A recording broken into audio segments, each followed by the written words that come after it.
G'day there guys, Marky here, and welcome back to another episode of r/relationship advice. I do hope you enjoyed today's episode, and with that said, I want you to sit back, relax, chuck a prawn of the Barbie, let's get right into it. Posted by user X is a dipshit, titled, Am I the asshole for defending my husband after my ex-husband abandoned our children? I, 38 female, have a 9-year-old son Max and a 6-year-old daughter Olivia with my ex-husband Dan, 35 male. Max has severe autism and requires a lot of care. I remarried 3 years ago, and my husband Luke is incredible. My ex, Dan, has them 6 hours every week. This week was on Tuesday, and as I was away for a funeral, Dan took the day off work to be with them in the morning and in the evening. X and his girlfriend Sophie picked them up as planned at 11 a.m. My husband took this time to play a round of golf with my brother. They finished the game at 4 p.m., and the golf is 30 minutes from our house. I got a call at 5 p.m. exactly from Sophie screaming at me about abandoning my kids. I was confused and eventually realized Luke wasn't home yet, so I told her where the spare key is so they could wait for Luke to come home inside. Unfortunately, Luke's car had gone kaboom on the motorway, and he was in a complete coverage dead zone. He was able to call emergency services, but nothing else would connect. When the police arrived, the first thing he did was ask if someone could contact Dan to tell him what had happened. Sophie was already on the phone to the police to report me and my husband for child abandonment. They said one of us should have been there, and my ex doesn't feel safe inside our home. So they've left the kids inside of our home, and that the police needed to go and save our kids and arrest us. The police person speaking to them told them multiple times to turn around and that they were the ones who had abandoned them. This whole time I'm getting messages from Dan saying how this was unfair on him and Sophie, and that I'm a terrible parent for leaving them with someone who doesn't give a shit about our kids. At this point, I didn't actually know what was going on. All I knew is that Luke wasn't home, but Dan had found the spare key. At no point did he tell me that they'd left the kids alone. Luke got a hold of me via the police, and I arranged for a friend to go round there as soon as he could, but the police already had a unit there after the call with Sophie. After this incident, I decided to try to get his 6 hours a week taken away. I've given him so much leeway over the years, and this was my limit. Our son is dependent on an adult, and our daughter is 6, and the only thing he would say to defend himself is, well, I kept up my side of the agreement by bringing them back after 6 hours. This caused a whole other shitstorm, to the point where Sophie sent me messages that the police are now investigating. Dan hinted he's going to try and get the kids taken into care because of my husband abandoning them. I had multiple people ask me why I'm staying with someone who abandoned my children. His parents have threatened to try and gain custody of the children, saying the children need a stable family unit and calling my husband abusive. I said F this and put the whole story with evidence on my private Facebook page, and people quickly understood. But now I'm being branded a drama queen and an asshole for publicly blasting the father of my children, putting my husband above my kids. I don't understand how. He's more of a father to them than Dan is. I feel like I've taken crazy pills. Am I the asshole? It's so funny how they just shift the goalposts as soon as you provide receipts and genuine evidence that you aren't the problem and that these dickheads are the ones that caused this mess. Wait a second, you weren't supposed to do that. You were supposed to keep quiet and let us continue spinning lies. You're a drama queen, and now you're an asshole for publicly blasting, giving evidence against this dickhead, father of my children. You know what? This evidence that you've just presented to the public proves to me that you're just putting your husband above our kids, that your husband is just the centerpiece of your life. I actually don't understand why they believe that. My brain genuinely cannot comprehend how any of this is putting their husband above the kids. But regardless, I feel like I'm being gaslit by these people. You're not the asshole, OP. In the comments, someone asks, did you mean the police investigating you or Sophie? And OP replies, I worded it badly in the post. Sophie sent me messages, and the police are now investigating those messages. Said some horrendous stuff about my kids, and even worse stuff about me. Hopefully enough for me to prevent her from ever being near my kids again. More info on the police involvement. OP says, I won't speak too much on the police involvement, but I will say they won't be investigating them being left alone. That's being handled by a more appropriate service. I made the report about the text she sent, and they are treating this as an ongoing pattern of behavior rather than a one-time event. I'm not entirely sure what they meant by that, but I think they'll consider other stuff that has happened and lump it all together. I'm speaking to an officer on Monday. In response to someone saying you shouldn't eliminate their father from their life, OP says, we're going to have to politely disagree here. He left them alone in a house and refused to go back even after the police told him he had to because they weren't his responsibility beyond that time. If that's not evidence that they're safer without him, I don't know what is. He chose this path, not me. Quote, they don't get to choose who their father is, and OP says, you're almost correct. They don't get to choose who their biological father is. Another commenter says, I'd urge you to hold off on your decision until some time has passed. You want your decision to be well thought out and not reactionary after all. And OP says, it's been 3 days. Assigning my very rightful anger about my severely autistic child and a 6-year-old sister being abandoned to being upset is demeaning and dismissive. How many times is an appropriate number of genuine child endangerment before taking action appropriate in your world? This wasn't a mistake. This wasn't something he regrets. He still thinks that he did nothing wrong. Also, the fact you're just assuming I'm making a reactionary decision and jumping to no contact on something as serious as the contact my children have with their father, that's patronizing AF. As for any other behavior in the past, he has 6 hours a week for a reason. I won't be going into our history, as it's not required here. Someone else says, I can't believe they called the police to tattle on themselves. And OP replies, I don't believe this part of the story. It's why it's not in this post, but Luke swears it's true. I think he's exaggerating it slightly. After he asked the police officer to get someone to contact Dan, they came back and told him about the call from Sophie based on the address given and how someone at HQ was trying to tell them to go back to the kids and said, I've dealt with some real bright sparks in my time, but that's a unique kind of dumb. Did your ex mean he was going to try to take the kids, or that they'd go to foster care? And OP replies, he recently moved into Sophie's place, and I remember hearing something about a cold day in hell before she lets them sleep there overnight. For all his many faults, he's self-aware enough to know that he can't look after them.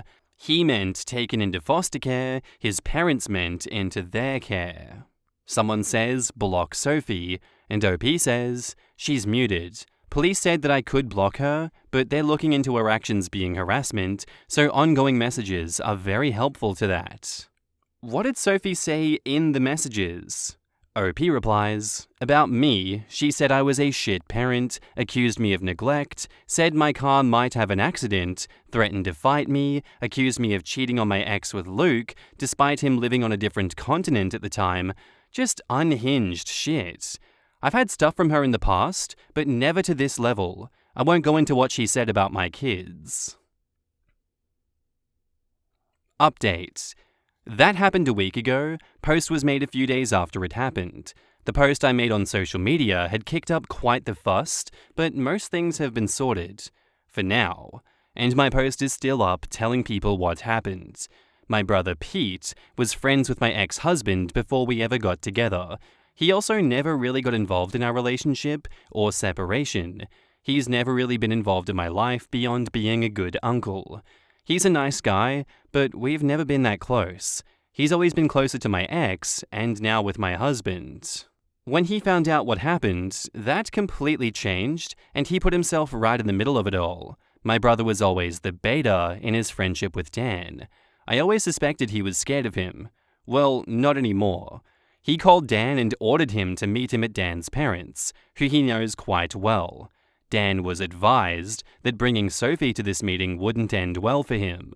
I don't know exactly what was said, but the result of their conversation is that Dan's parents are going no contact with him.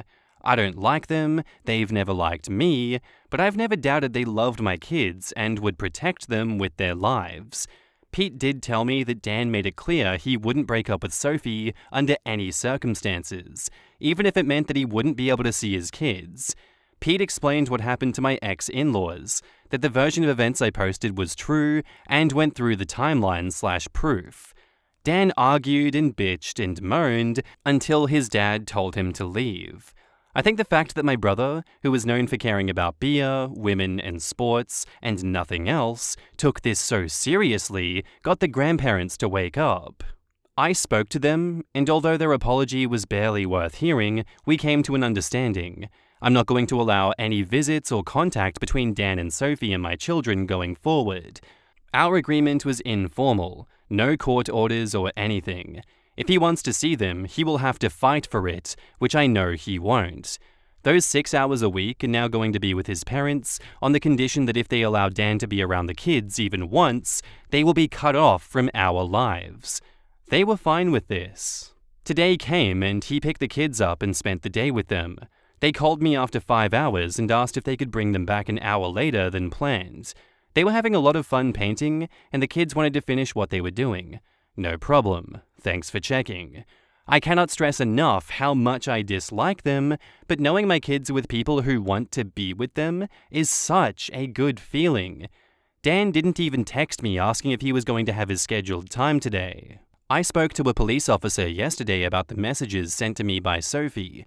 I'm going to gloss over some details for reasons, but they are moving forward with an investigation. There is a continued pattern of behavior, and it has been escalating.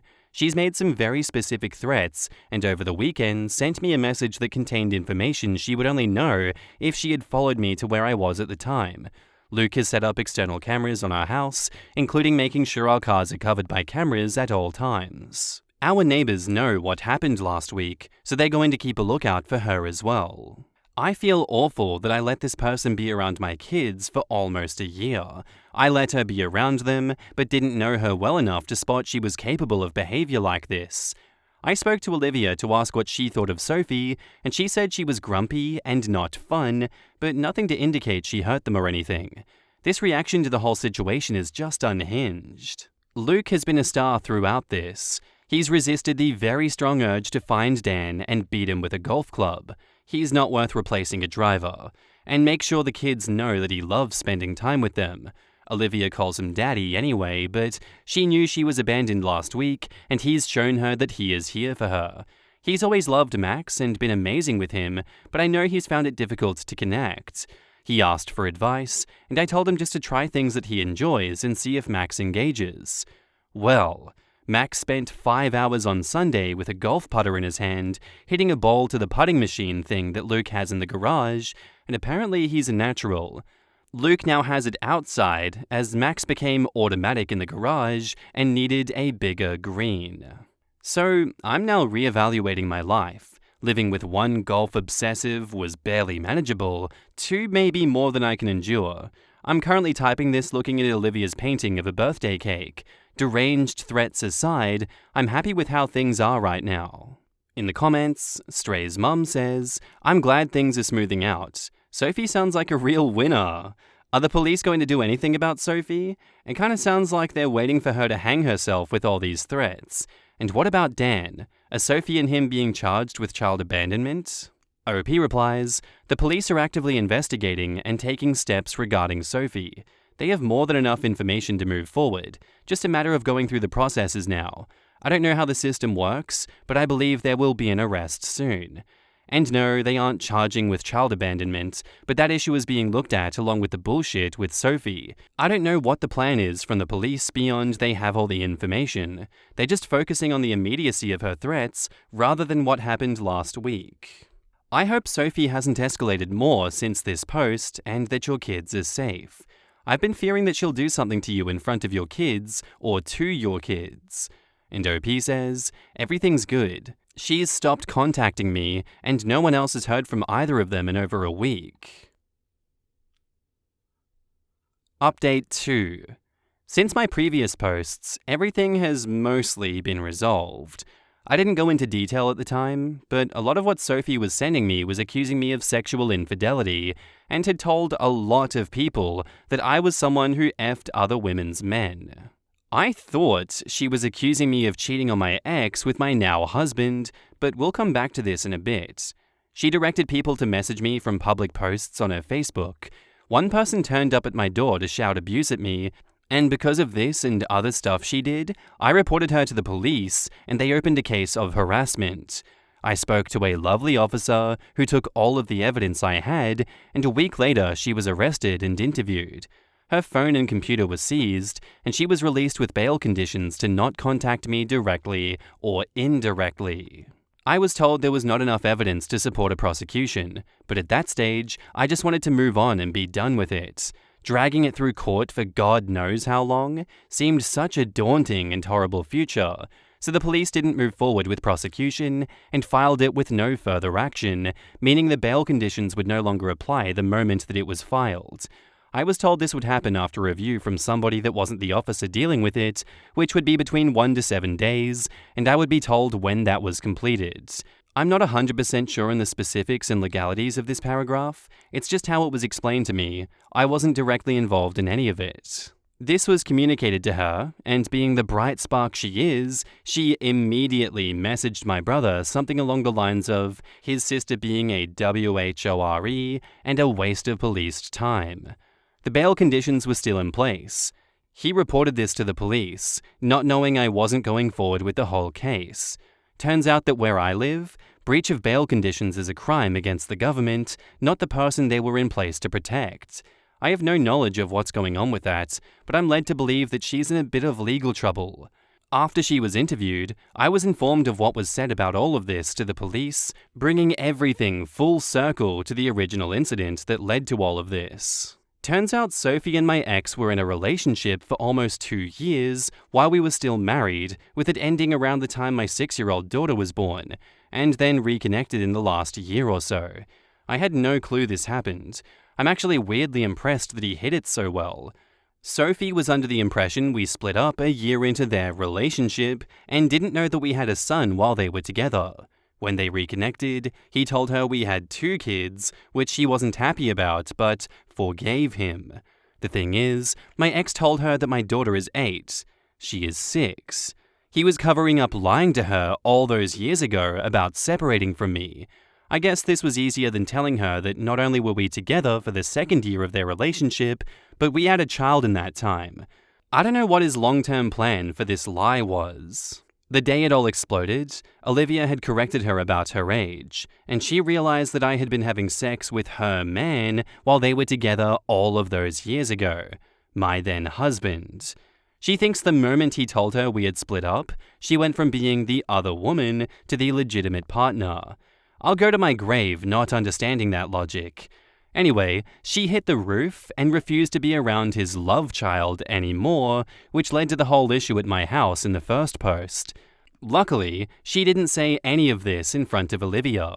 Dan is still with her. They can have each other. He's made it clear he has no interest in seeing either his legitimate child or his love child, which is fine.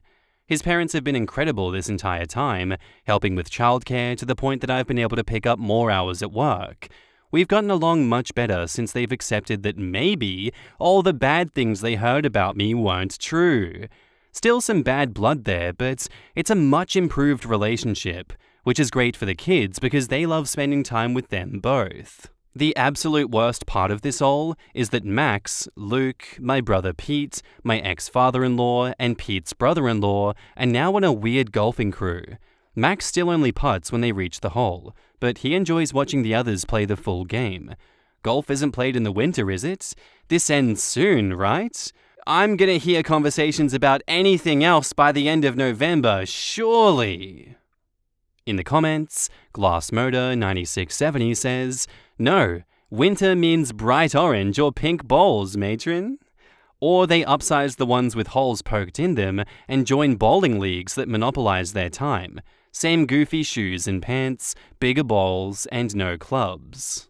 Am I the only one hearing Luke cackling in the background and making plans to pull their daughter into this nonsense the moment she wants to see what all the fuss is about? All in order to finally bring OP into the fold so they can all golf as a family? OP replies, "We did a crazy golf day, all 4 of us. She hated it and spent the entire time doing handstands and rolling the ball with her hands as using the stick is stupid. It goes where I want when I do it this way.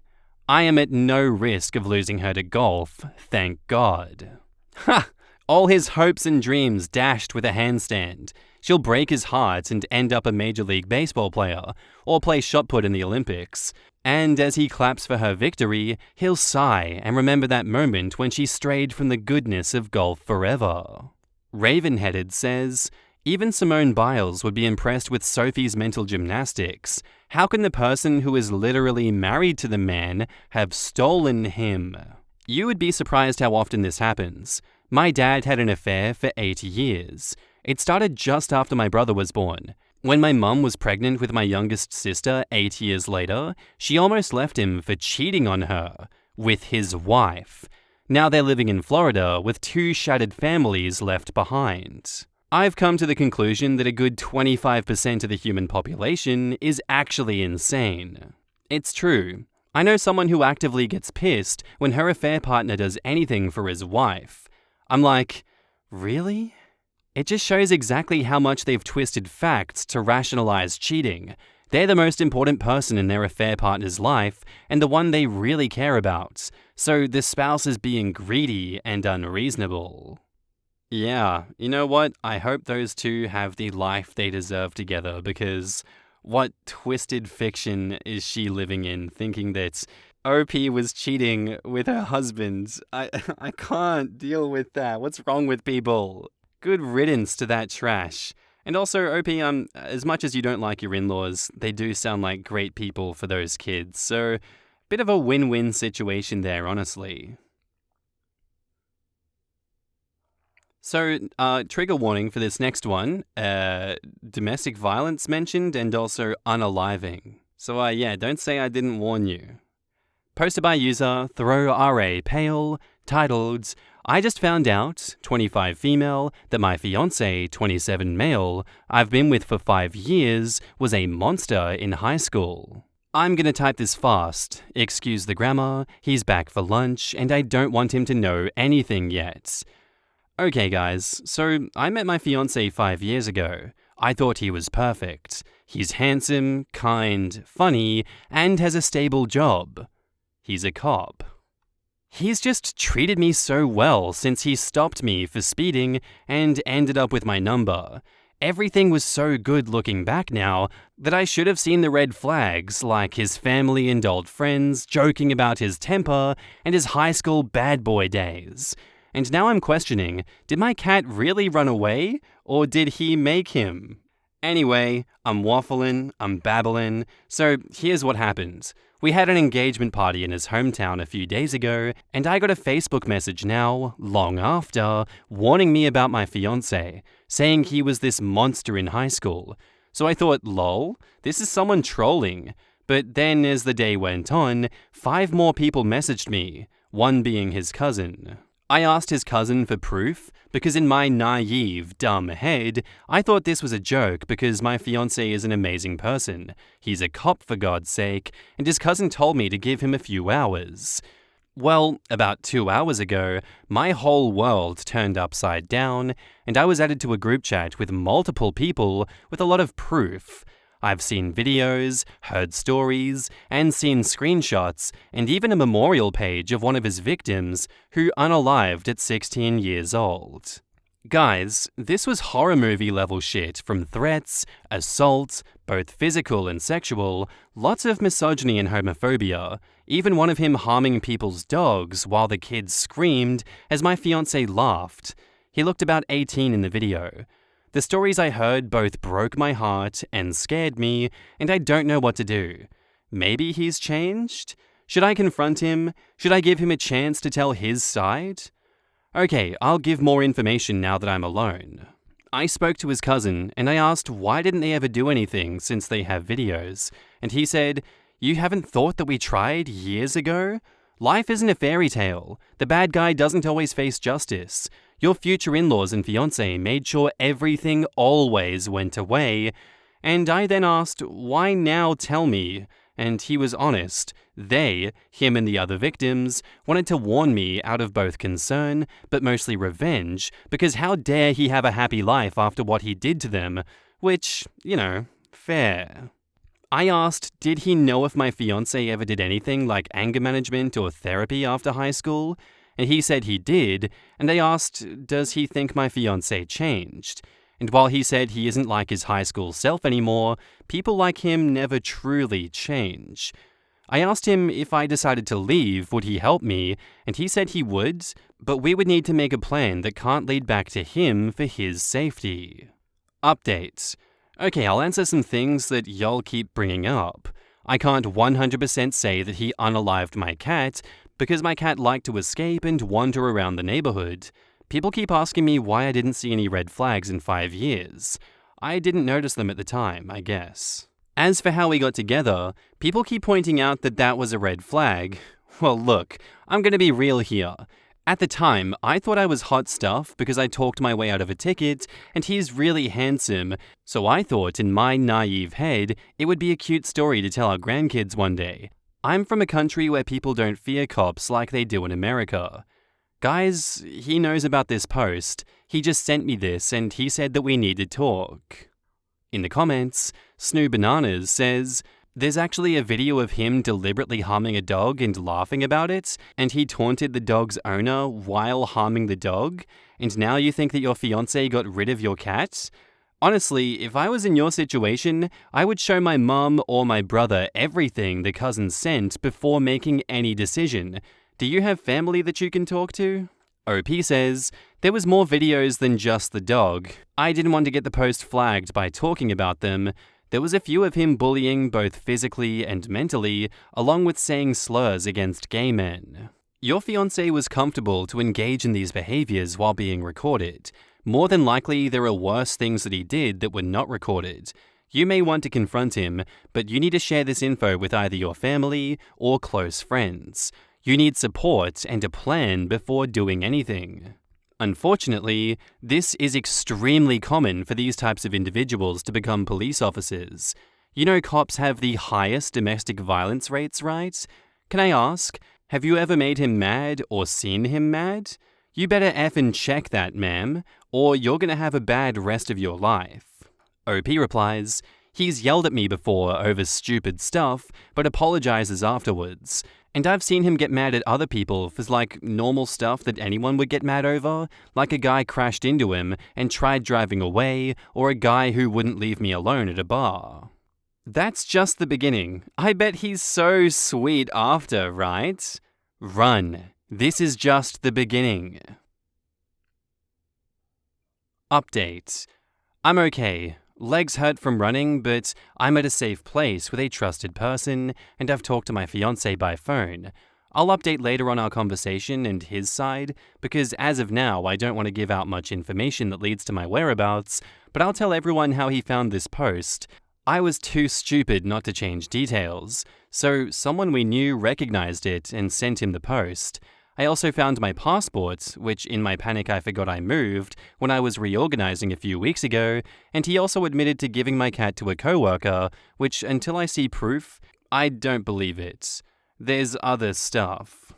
In the comments, someone says, I wonder if, when he's at work, your friends or relatives can take the car, bring it to the mechanic and check for a tracker, then drive it on rural roads for half an hour, just to make sure he's not following the car and bring it to you. OP says, I'm going to Ireland for a while. I've no use for it now. Smotchy says, this is the scariest post I've come across on Reddit. OP, how is your fiancé behaving towards you after finding out?